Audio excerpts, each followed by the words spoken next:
All right, we got a listener question. You and Ben talk a lot about pushing yourself in training to be uncomfortable so you can see mistakes and correct them at speed. How do you assess whether you should keep going at that pace versus dialing it back? Example, I would like to dial back my speed for doubles if I keep making the same errors, such as pushing on the guns, or my gun, and my groups aren't looking any better. So, there's a lot to talk about here. First, let me explain what he's talking about. If in your practice, I'm of the opinion you should push yourself to do just a little bit more than what's comfortable or comes naturally. The reason for that is if you leave people to their own devices, they'll just shoot in a way that makes the targets normally look pretty good. So good hits, feeling natural or comfortable, and not really feeling any extra tension or pressure. Just do your thing. No real pressure on you at all.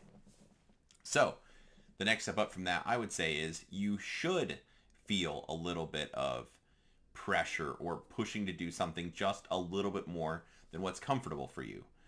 The argument for that is if, let's say, for example, I'm doing some shooting, like I sometimes like to do, and I'm just shooting the gun at a kind of a bullseye pace.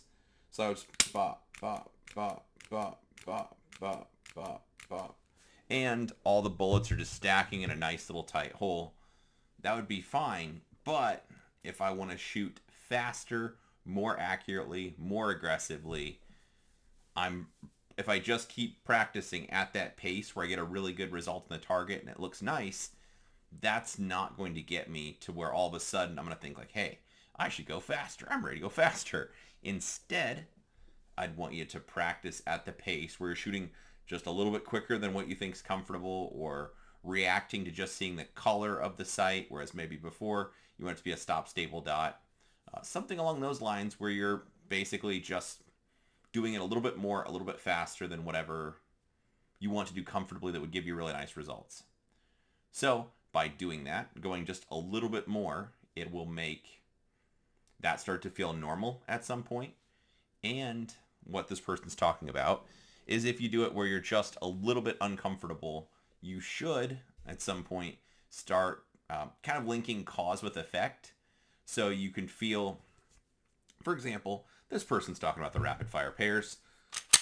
So there's a couple different ways I could shoot pairs.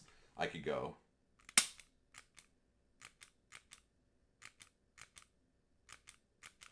and if I do that, there's a pretty good chance I'm going to have very, very nice targets and I'll look very, very accountable. However, that's a little bit different than if I'm doing this.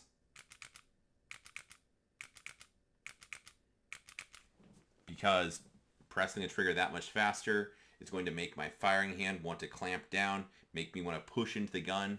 Maybe I use so much firing hand tension that I don't quite release the trigger all the way, and then I have to kind of let my finger go off of it to reset it from getting trigger freeze.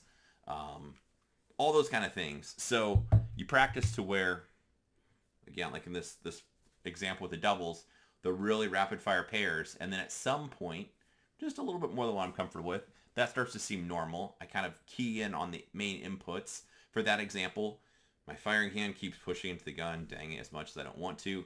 Put my brain in my firing hand, trying my best to press the trigger without having any other fingers clamp down, or my hand push into the gun to stop it from recoiling. And with some training and experience, you get to the point where, well, maybe it happens still a little bit, but it's a lot better. Then you just keep chipping away, and the next thing you know, that's not the biggest problem in your game.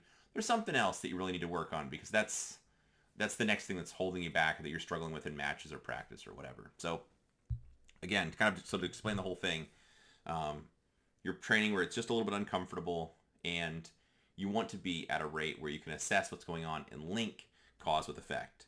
So his question is, how do you assess whether you should keep going at that pace versus dialing it back?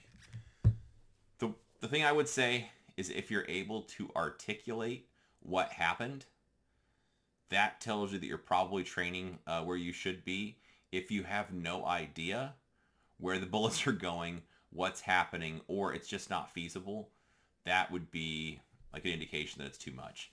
Most people are probably familiar with the bill drill. So for people not familiar, though, what it is from the holster, draw the gun, and on a 7-yard target, you're looking to shoot. The old standard was 6 alphas in 2 seconds. Let's say you get to the point where you can do that pretty repeatedly. Most of the time, you get to the bill drill. The 2 seconds, you can make that time. I wouldn't recommend, like, okay, now your new goal time, you've made it to 2 seconds. Excellent work. Your new time that I want you to get is 1.4 seconds. That's not going to happen for most people. That's too much of a jump.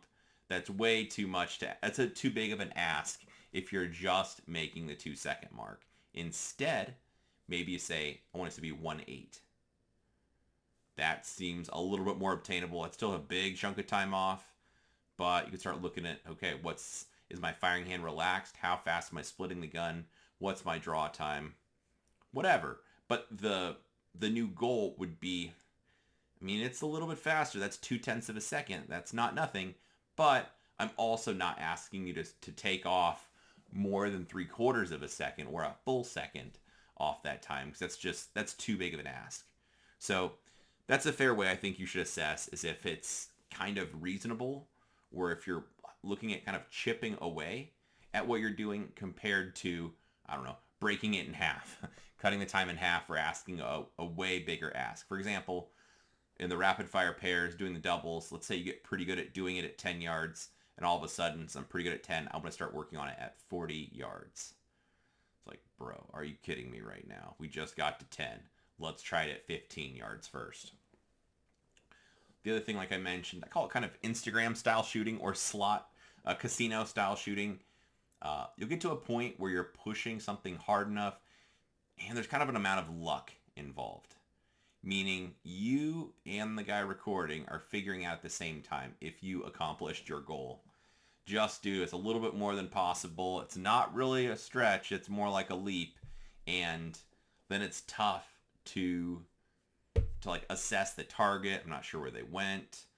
For example, those rapid fire pairs, if I just start at 10 yards and then all of a sudden I move back to 40 and I've got, let's say 50% of the shots are on the target, I wouldn't even know if it was the first shot or second shot connecting, where the second shot's even going. Are they all going high? Am I pushing them low?